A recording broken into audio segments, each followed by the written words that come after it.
Hello everyone. आज हम लोग पढ़ेंगे कॉन्स्टिट्यूशन में प्रियम्बल के बाद जो स्टार्ट होता है पार्ट 1। तो पार्ट 1 ऑफ इंडियन कॉन्स्टिट्यूशन। तो हम लोग आज पार्ट 1 पढ़ेंगे। पार्ट 1 पढ़ने से पहले हम आपको बताते हैं कि कॉन्स्टिट्यूशन की बुक जो है उसको आप कैसे समझें। इसमें क्या होता है कि आपके पास पार्ट भी रहेगा, एक जो है कॉन्सेप्ट पार्ट का रहेगा, एक आर्टिकल का रहेगा, आर्टिकल अनुच्छेद, एक इसको भाग बोला जाएगा भाग, और दूसरा रहेगा अनुच्छेद। अनुच्छेद तो ये अनुच्छेद हो गया, भाग हो गया, और तीसरा रहेगा शेड्यूल। शेड्यूल शेड्यूल मतलब अनुसूचियां।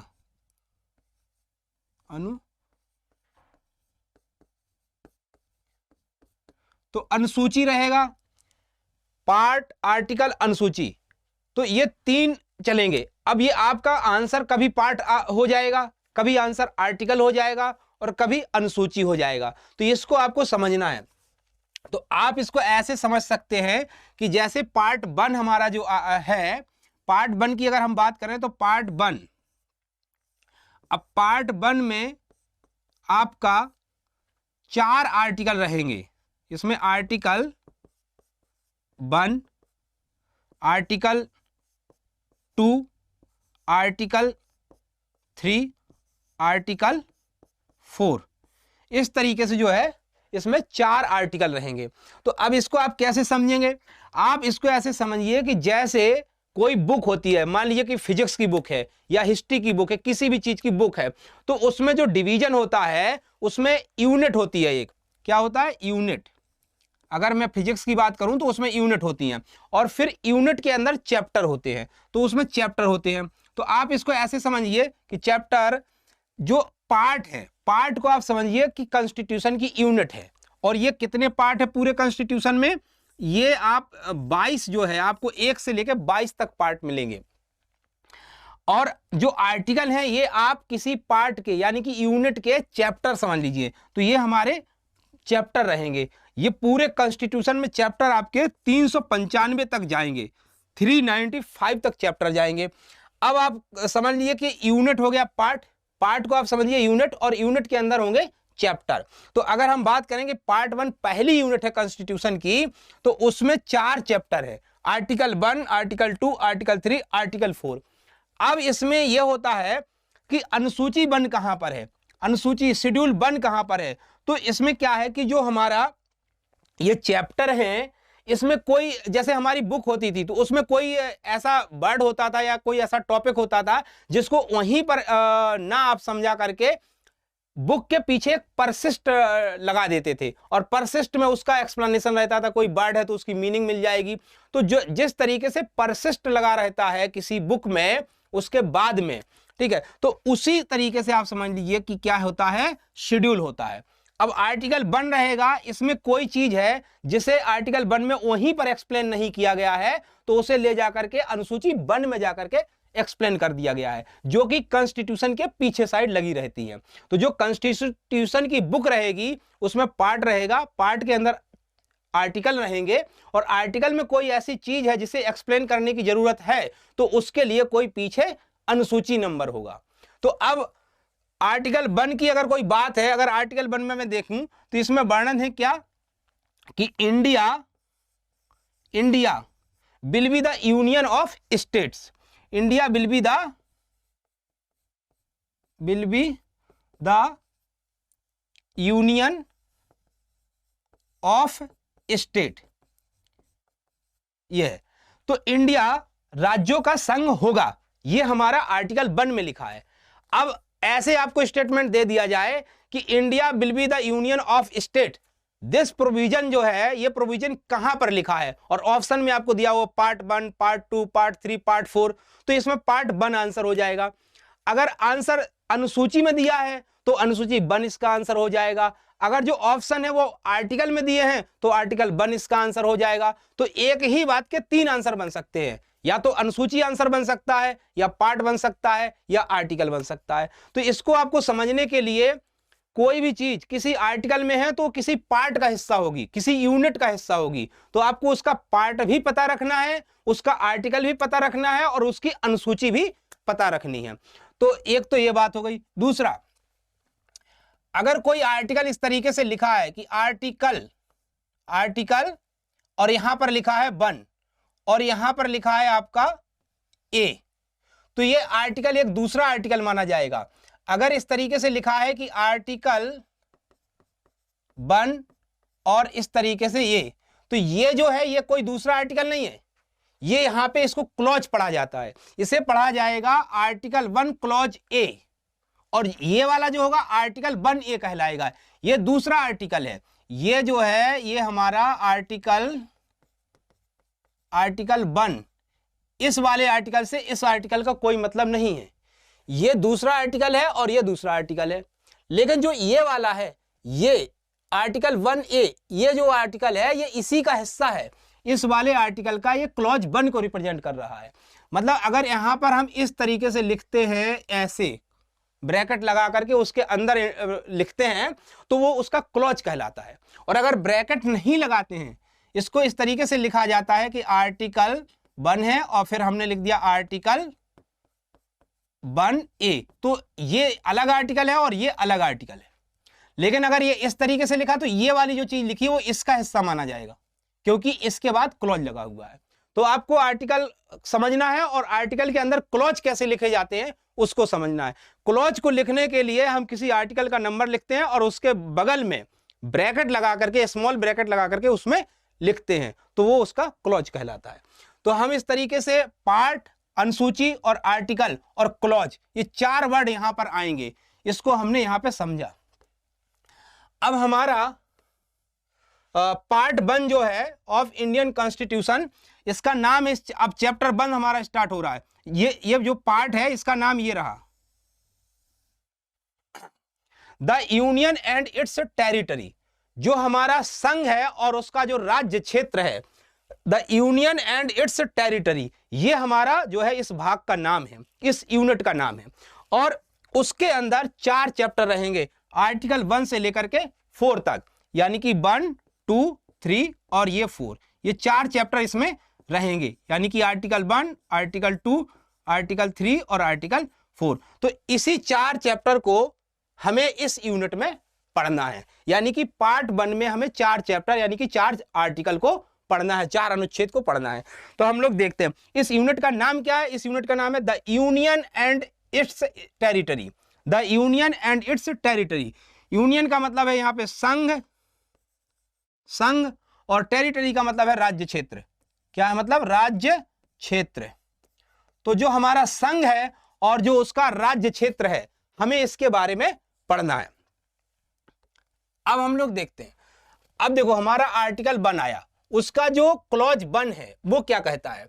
आर्टिकल 1 का clause 1, India that is Bharat, India that is Bharat shall be a union of state, union of state. तो यहां से पहली लाइन से हमको क्या क्या बात सीखने को मिलती है। यहां से हमें पहला यही मिलता है कि इंडिया और Bharat, India that is Bharat, मतलब हमारा जो देश है उसके 2 नाम हैं, इंडिया और भारत। और जो अन्य प्रचलित नाम है जैसे हिंदुस्तान है, भारत खंडे है, आर्यावर्ते है और बहुत सारे जो प्राचीन नाम है, वो सब संवैधानिक नाम नहीं है। हिंदुस्तान एक संवैधानिक नाम नहीं है। संविधान में हमारे देश के केवल 2 ही नाम लिखे गए हैं और वो हैं इंडिया और भारत। तो हमारे देश का संवैधानिक नाम क्या है? या तो इंडिया है या भारत है। फिर आगे, shall be a union of state, shall be a union of state, union का मतलब होता है संघ, किसी चीज का जो है संगठन, यूनियन, और किसका? स्टेट्स का। तो यहां पे जो स्टेट्स हैं इसका मतलब प्रदेश हो जाएगा, राज्य हो जाएगा, प्रदेश। तो जो प्रदेश हैं उनका संघ होगा, union India that is Bharat shall be a union of state, राज्यों का एक संघ होगा। अब जो राज्यों का संघ है इसको हमें समझना है कि हमारे इंडिया में जो राज्य हैं अमेरिका के जो राज्य हैं, ब्रिटेन के जो राज्य हैं, उन सबसे अलग है। तो हमारा जो फेडरेशन है या हमारा जो संघ है, तो इंडियन फेडरेशन कनाडाई टाइप का है। कौन से प्रकार का है? कनाडा। कनाडा जो कंट्री है, नॉर्थ अमेरिका महाद्वीप में जो कंट्री है कनाडा, तो उसके राज्यों की जो प्रकृति है वही प्रकृति भारत के राज्यों की है। अब उसमें क्या है कि अगर मान लीजिए कि ये हमारी पूरी एक जो है भूमि है, जिसको हम लोग बोलते हैं भारत या इंडिया, इसको हमने इंडिया बोला, तो इंडिया एक पूरी एक अपने आप में क्या है? एक होल कंट्री है। अब इंडिया ने अपना प्रशासन सुविधाजनक रहे, एडमिनिस्ट्रेशन में फैसिलिटी रहे, काम करने में सुगमता हो, अच्छे से प्रशासन हो, इसके लिए इस पूरी टेरिटरी को कई छोटे छोटे भागों में बांट दिया। इस तरीके से बांट दिया है, इस तरीके से, और केंद्र में बैठ करके इन सभी भागों को क्या है? कंट्रोल करते हैं और यहां से प्रशासन होता है। तो प्रशासन में सुगमता हो, इसके लिए इंडिया एक होल बॉडी थी, उसको कई राज्यों में बांट दिया। इस तरीके से है, मतलब जो राज्य हैं वो इंडिया के सेंटर से निकले हैं। अब जो अमेरिका फेडरेशन है, तो उसमें क्या था? उसमें यह था कि पहले ये सब राज्य थे। अमेरिका में कितने राज्य हैं? 50 राज्य हैं, 50 प्रदेश हैं, वहां पर 50 राज्य हैं अमेरिका में। अमेरिका को अगर आप पढ़ेंगे तो अमेरिका में 50 राज्य हैं। और वो 50 राज्य क्या थे? पहले अपने अलग अलग जो है थे। अब उन लोगों ने, सब राज्यों ने मिल करके संधि करी, आपस में एक ज्वाइंट बनाया और वो सब इस तरीके से जुड़ गए। मतलब जो अमेरिका है वो इन राज्यों ने मिल करके बनाया है, और भारत के जो राज्य हैं वो भारत ने अपने में से वो राज्य निकाले हैं। मतलब पहले एक था, फिर उसमें डिवीजन किया है। और अमेरिका में क्या था? पहले सब अलग अलग थे, फिर वो जुड़े हैं। तो इंडिया का जो फेडरेशन है वो कनाडाई प्रकार का है, और सेम इसी वे में कनाडा में है कि कनाडा पहले एक पूरी भूमि थी, फिर उसने अपने प्रदेश बनाए। जबकि अमेरिका में क्या है? पहले वो सब अलग अलग देश थे या राज्य के रूप में थे, फिर वो सब मिल करके एक देश बनाए हैं। तो इस तरीके से हमें यहां से ये बात पता चलती है। अब दूसरा आर्टिकल हमारा क्या है? दूसरा आर्टिकल है the states and the territory thereof shall be as specified in the first schedule. अब देखो, जो आर्टिकल 1 है उसका क्लॉज 2 कहता है कि जो भारत के राज्य हैं या भारत के जो प्रदेश हैं, स्टेट्स हैं, वो कहां पर लिखे हैं? वो लिखे हैं फर्स्ट शेड्यूल में, फर्स्ट प्रथम अनुसूची फर्स्ट में लिखे हैं। वो कहां लिखे हैं? अनुसूची फर्स्ट। मतलब अनुसूची फर्स्ट में जाओगे अगर आप, जब पूरे संविधान को, बुक को पीछे देखोगे जा करके, तो वहां पर अनुसूचियां लगी हैं। अनुसूचियों की संख्या इस समय कितनी है? 12 है। भारतीय संविधान में कितनी अनुसूचियां हैं? 12। पहले जब संविधान बना था तब 8 थी, जुड़ करके 4 और बढ़ गई हैं, तो अब ये कितनी हो गई हैं? 12 है। तो 12 अनुसूचियां संविधान की बुक में पीछे लगी रहती हैं। तो हमारे देश में कितने प्रदेश हैं, कितने केंद्र शासित प्रदेश हैं, ये कहां पर लिखे मिलेंगे? तो हमारा आर्टिकल 1 का क्लॉज 2 बता रहा है कि ये फर्स्ट शेड्यूल में इनकी लिस्ट होगी, जो कि मैंने यहां पर लगाया है। देखो,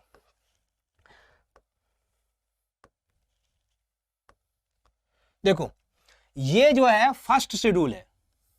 ये क्या है? हमारा फर्स्ट शेड्यूल है, जो आर्टिकल 1 से 4 तक के लिए, 1 और 4 के लिए डील करता है। आर्टिकल जो हमारा अनुसूची फर्स्ट है, फर्स्ट शेड्यूल है, वो किससे संबंधित है? आर्टिकल 1 और आर्टिकल 4 से संबंधित है। तो इस तरीके से जब आप संविधान में जाओगे तो वहां पर द स्टेट और द यूनियन टेरिटरी की लिस्ट मिलेगी। कहां पर मिलेगी? शेड्यूल 1 में मिलेगी। तो ये हमारे राज्य हैं, जो कि कितने हैं? 28 राज्य हैं, और यूनियन टेरिटरीज कितनी है? 8 हैं। ये प्रेजेंट टाइम की कंडीशन है भारत की। तो अब हम चलते हैं वहीं पे। हाँ, अब देखो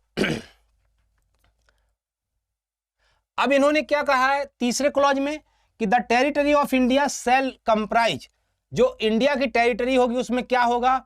उसमें द टेरिटरी ऑफ स्टेट मतलब प्रदेश होंगे, the union territory specified the first schedule, such other territories. अब जो है वो यूनियन टेरिटरी, जो कि यूटी बोलते हैं जिनको, मतलब कि स्टेट हो गया ये हमारा, क्या होता है स्टेट, ठीक है, ये स्टेट हो गया। और दूसरा क्या होता है यूटी होता है। यूटी का मतलब जो केंद्र शासित प्रदेश है। तो जो हमारा इंडिया में प्रदेशों की कंडीशन बताई जा रही है क्लॉज 3 में, उसमें कहा जा रहा है कि इंडिया में कौन कौन से प्रदेश होंगे। तो उसमें बताया कि पहले राज्य होंगे जो फुल फ्लेज्ड प्रदेश होंगे, पूर्ण अधिकार प्राप्त प्रदेश। फिर दूसरे क्या है यूनियन टेरिटरी होंगे। और तीसरा क्या है सच अदर टेरिटरीज, ऐसा कोई क्षेत्र एज में बी एक्वायर्ड, जो बाद में एक्वायर्ड करा जाए, जीता जाए या कहीं से सम्मिलित किया जाए, ठीक है, तो वो भी हमारा इसमें सम्मिलित हो सकता है, ठीक है। जैसे हम आपको एक एग्जाम्पल के तौर पे देते हैं कि जो सिक्किम राज्य है इस समय भारत का, वह पहले भारत का हिस्सा नहीं था, इसे भारत में जोड़ा गया है। तो ये हमारा इसी सी वाले पॉइंट के तहत भारत का हिस्सा बना है, ठीक है। तो आर्टिकल 1 में भारत के, इंडिया के दो नाम है, इंडिया और भारत। और इंडिया की प्रकृति क्या है, ये संघ है राज्यों का। और ये जो राज्य हैं ये अनुसूची प्रथम में लिखे हैं, शेड्यूल 1 में लिखे हैं। अब देखो आर्टिकल 1 के बारे में डॉक्टर भीमराव अंबेडकर ने क्या कहा। डॉक्टर भीमराव अंबेडकर ने कहा article 1 describe India as a union of state, राज्यों का संघ है। Said that the India federation was a union, जो इंडिया का फेडरेशन है वो क्या है एक संघ है। बिकॉज इट वाज इनडिसोल्यूबल, इसका मतलब होता है कि टूटना बिखरना। And no state had a right to separate from the Indian union, कोई राज्य ऐसा अधिकार नहीं रखता है। And no state had a right to separate from the Indian union, Indian union से बाहर निकलने का अधिकार नहीं रखता है। क्यों? क्योंकि मैंने बताया था कि जो भारतीय संघ है वो इस तरीके से है, ये बाहर से ऐसे समझ लो घेरा लगा हुआ है। ये सब जो राज्य बनाए हैं ये हमने अपने प्रशासन में सुगमता के लिए बनाए हैं। ये कोई बाहरी नहीं है कि सब अलग अलग हैं, टूट के अलग अलग चले जाएंगे। ये एक ही था, उसी में से हमने बनाए हैं। जबकि अमेरिका के इस तरीके से है, ये यूएसए के स्टेट की प्रकृति दिख रही है यहाँ पर, और ये इंडिया के स्टेट हैं, इंडिया के स्टेट। तो इंडिया के स्टेट इस बाउंड्री लाइन से बाहर नहीं जा सकते, कोई भी राज्य भारत से अलग होने का अधिकार नहीं रखता है। जबकि अमेरिका के जो राज्य हैं वो किसी संधि के तहत जुड़े हैं एक दूसरे से, अगर उनकी संधि फेल होती है तो ये अलग देश बन जाएगा। लेकिन भारत का कोई भी प्रदेश अलग देश नहीं बन सकता, ठीक। ये पॉइंट हमारा इस तरीके से हुआ। The country is one integral unit, country हमारी क्या है एक इंटीग्रल यूनिट है, ठीक है। Beside the fact that it consist of different states, इसमें अलग अलग प्रकार के स्टेट होंगे लेकिन वो सब एक ही हैं, ये कहना चाह रहे हैं डॉक्टर भीमराव अंबेडकर।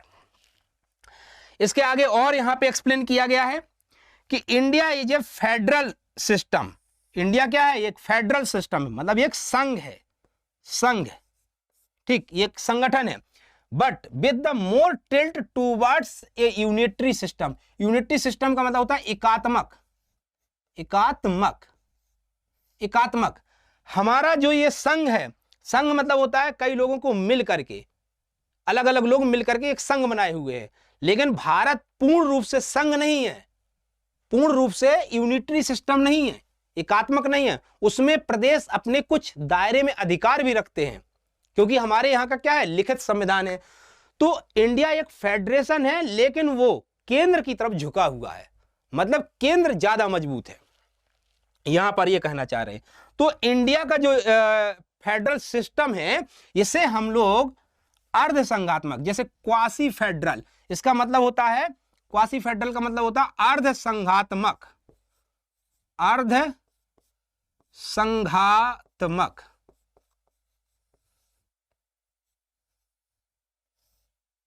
अर्ध संघात्मक। पूरी तरीके से संघ होता है तो उसका मतलब होता है कि राज्य अपने अपने स्वतंत्र हैं, वो जब तक चाहें तब तक वो अब संगठन में रह सकते हैं, जब चाहें अलग हो जाएं। तो ये पूर्ण रूप से संघात्मक होता है। लेकिन इंडिया में पूर्ण रूप से संघात्मक नहीं है, क्योंकि इंडिया के राज्य कभी अलग नहीं हो सकते हैं, ठीक है। फिर है आपका क्या यूनिटरी, यूनिटरी का मतलब होता है कि पूर्ण रूप से अगर कोई यूनिटरी होगा, एकात्मक होगा, तो उसका मतलब होगा कि सभी अधिकार केंद्र के पास है, केंद्र जो चाहे किसी भी राज्य में कर सकता है। लेकिन इंडिया के अंदर ऐसा नहीं है। इंडिया में कुछ ऐसे अधिकार हैं जो केवल राज्य के पास है, वो केंद्र उन पर हस्तक्षेप नहीं कर सकता है। तो किसी मामले में राज्य केंद्र से भी ताकतवर है और केंद्र किसी मामले में राज्य से भी ताकतवर है। तो यहां पर राज्य स्वतंत्र भी हैं और केंद्र से जुड़े हुए भी हैं। तो इस तरीके से इंडिया का जो फेडरेशन है, इंडियन कॉन्स्टिट्यूशन ने जो दिया है, वो एक अलग ही प्रकार का जो है उसकी स्थिति बना देता है। उसको बोला जाता है अर्ध संघात्मक, क्वासी फेडरल। तो ये हमारा आर्टिकल 1 का एक्सप्लेनेशन है। आगे आर्टिकल 2। अब आर्टिकल 2 और आर्टिकल 3 में क्या है? आर्टिकल 2 हमारा जो कहता है उसमें यह है कि किसी भी नए राज्य को अगर हमें इंडिया में मिलाना है तो वो आर्टिकल 2 के तहत आएगा। अब वो नया राज्य कैसा है? वो नया राज्य ऐसा है जो पहले इंडिया का हिस्सा नहीं था। जैसे सिक्किम की बात करी थी मैंने, सिक्किम को जब इंडिया से जोड़ा गया था तो यहां पर हमने एक आर्टिकल लगा लिया था जिसका नाम था आर्टिकल 2A। आर्टिकल 2A, और इस आर्टिकल 2A को हमने 36वें संविधान संशोधन, 36वें संविधान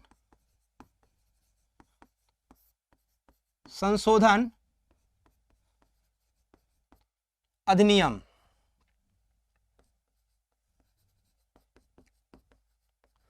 36वें संविधान संशोधन अधिनियम 1975 के तहत भारत सरकार ने सिक्किम को पूर्ण राज्य बना लिया, मतलब पूरी तरीके से भारत में मिला लिया। और जब पूरी तरीके से सिक्किम भारत का हिस्सा बन गया तो फिर हमने इस आर्टिकल को हटा दिया।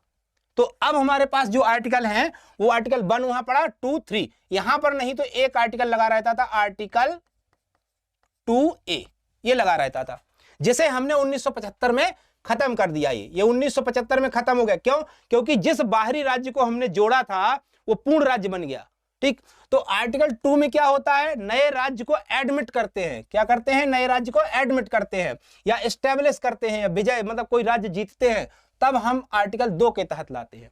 अब आर्टिकल 3 की कंडीशन क्या है? आर्टिकल 3 में भी यही बात है कि नए राज्य बनाते हैं, लेकिन नए राज्य कौन से नए राज्य बनते हैं?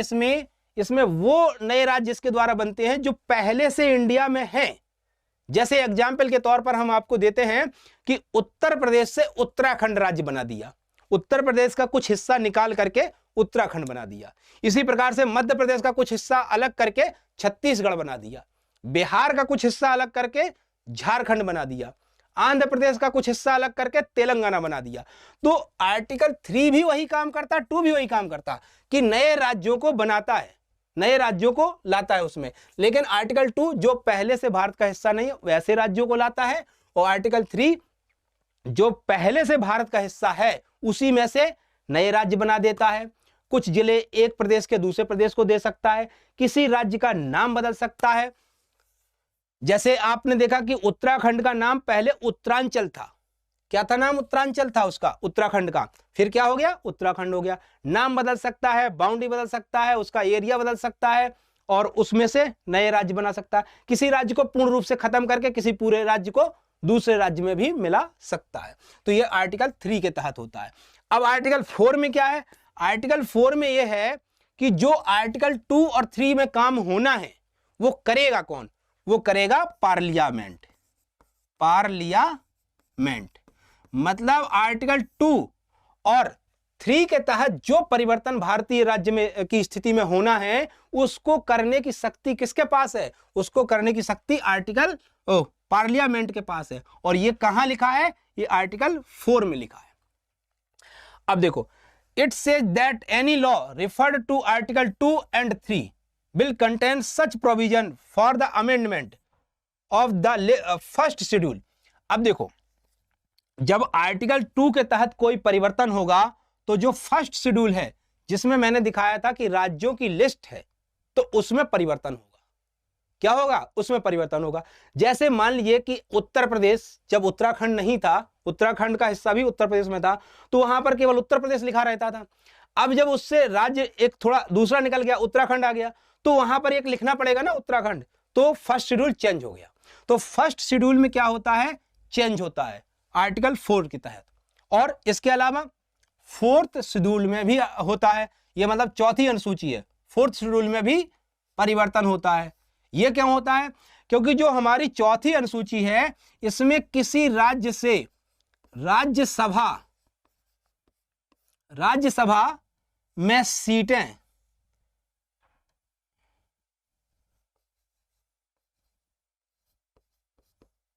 सीट लिख लो।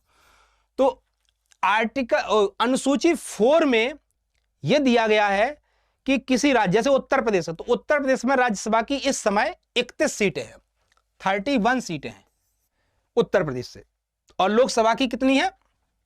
80 सीटें हैं उत्तर प्रदेश से।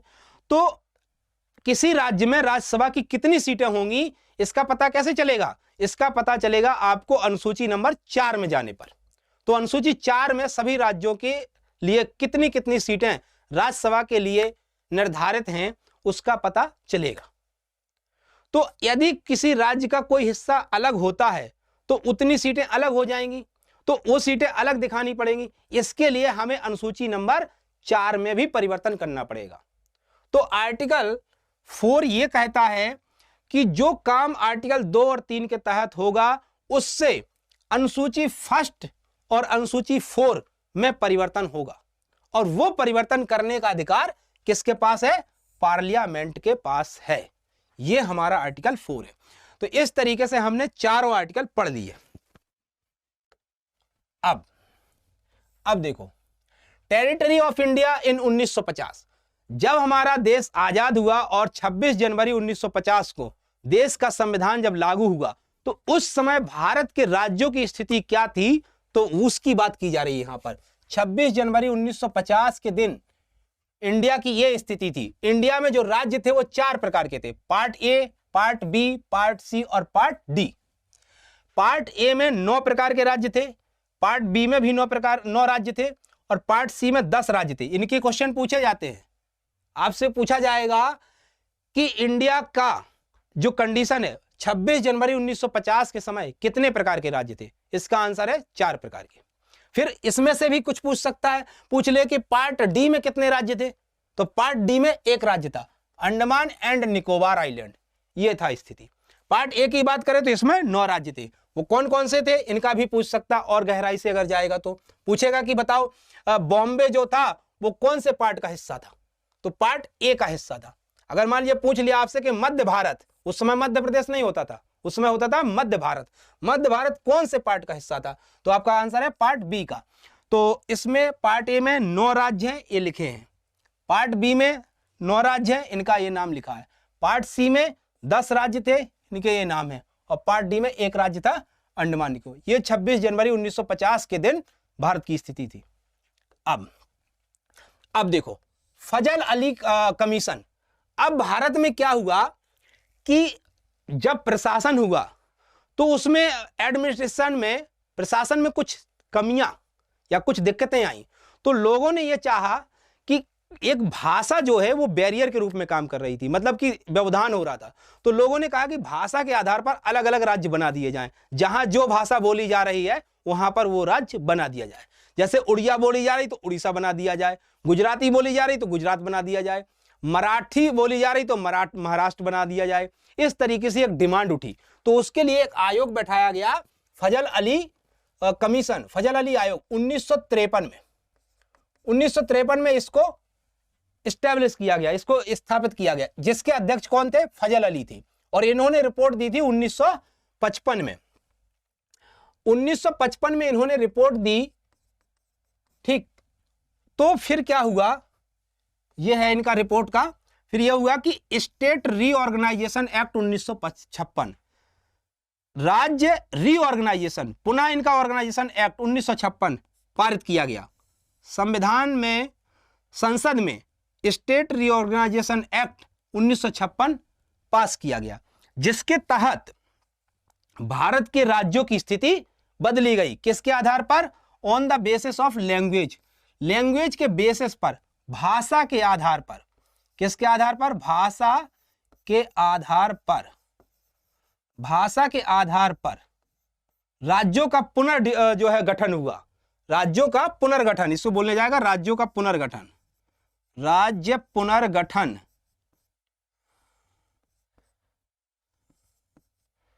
राज्य पुनर्गठन भाषा के आधार पर 1956 में किया गया। तो 1956 में ये राज्य पुनर्गठन अधिनियम पारित हुआ। किसके आधार पर? भाषा के आधार पर राज्य बनेंगे। और इस अधिनियम को पारित करवाने के लिए सिफारिश किसने की थी? फजल अली आयोग ने, फजल अली कमीशन ने। फजल अली कमीशन क्या था? इसके अध्यक्ष थे फजल अली, तो उन्हीं के नाम पर यह हो गया था। इसके दो मेंबर के भी नाम है। एक और मेंबर है KM पनिकर और दूसरे हैं HN कुंजरू। अगर आपसे और पूछता है कि फजल अली कमीशन के कितने सदस्य थे, तो एक तो फजल अली उसके अध्यक्ष थे, प्रेसिडेंट थे, चेयरमैन थे, और दूसरे 2 मेंबर और थे, KM पनिकर और HN कुंजरू। तो इन लोगों ने जो है अपनी रिपोर्ट 1955 में दी थी। फिर पार्लियामेंट में 1956 में एक अधिनियम पारित हुआ, जिसके तहत भाषा के आधार पर 1956 में राज्यों का पुनर्गठन हुआ। आयोग कब बैठा? 1953 में। राज्यों का पुनर्गठन कब हुआ? 1956 में। कंफ्यूजन नहीं होना चाहिए। अच्छा, पहला स्टेट कौन सा था? आंध्र प्रदेश। आंध्र प्रदेश पहला राज्य था जो भाषा के आधार पर बनाया गया। आंध्र प्रदेश के बाद ही सभी राज्यों को भाषा के आधार पर पुनर्गठित किया गया है।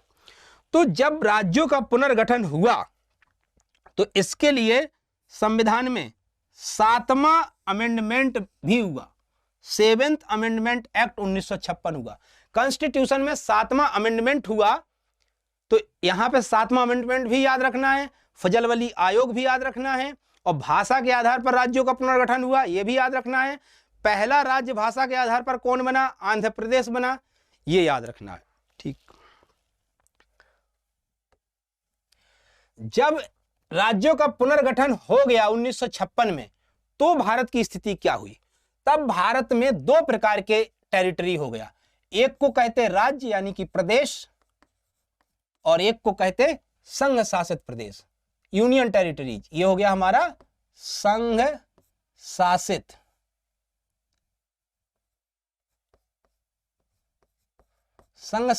प्रदेश।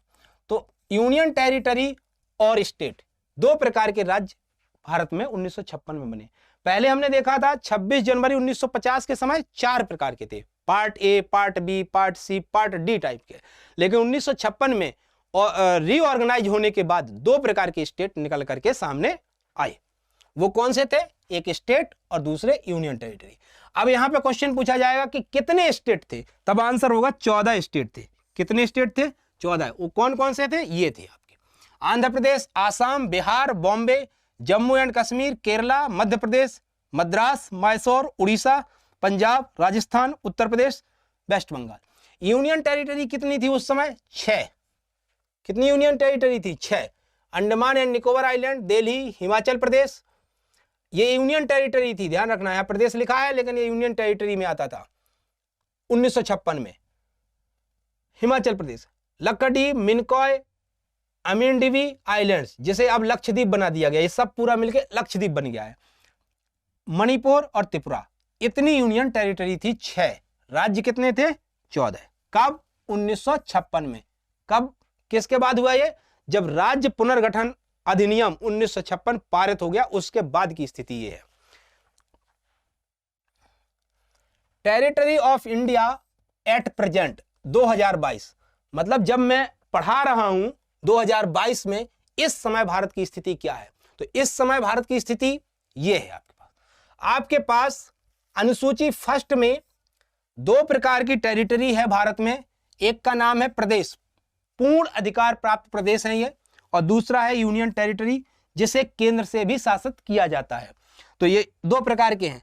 पहले प्रकार के जो राज्य हैं उसमें 28 राज्य हैं, और उनके नाम ये रहे आपके पास: आंध्र प्रदेश, आसाम, बिहार, गुजरात, केरला, मध्य प्रदेश, तमिलनाडु, महाराष्ट्र, कर्नाटक, उड़ीसा, पंजाब, राजस्थान, उत्तर प्रदेश, वेस्ट बंगाल, नागालैंड, हरियाणा, हिमाचल प्रदेश, मणिपुर, त्रिपुरा, मेघालय, सिक्किम, मिजोरम, अरुणाचल प्रदेश, गोवा, छत्तीसगढ़, उत्तराखंड, झारखंड, तेलंगाना, ये है। और यूनियन टेरिटरीज कितनी है? यूनियन टेरिटरीज है 8। इसमें क्या है? Delhi, Lakshadweep, Puducherry, Chandigarh, the Andaman and Nicobar islands, Dadra and Nagar Haveli and Daman and Diu, और फिर है जम्मू एंड कश्मीर और लद्दाख। तो ये इस समय की स्थिति है भारत की, इसे आप यहां से देखिए। अच्छा, और हमारे जो इस लेक्चर के नोट्स हैं वो हमारा एक टेलीग्राम चैनल है, उसका नाम है SSC प्रैक्टिस